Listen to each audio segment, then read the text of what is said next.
this November just passed, I did a sort of my own multi-stage ultra where I ran 60k every Saturday in the month. And the recovery in between those was really challenging. Both feet, blisters, toenails, but also just muscles and not being completely fit on the start line for the next week.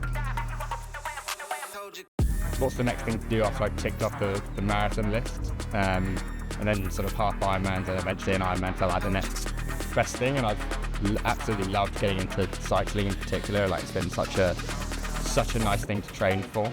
I always assumed the harder your feet and the less damage will happen to them. So I was like, okay, I'll just get really hard feet. And then sort of finding out it's quite the opposite. It's been an interesting revelation, and it's been a lot more recent in terms of make sure my feet are soft and moisturising and getting my toenails in the right place. Training is a lot easier when you're enjoying it.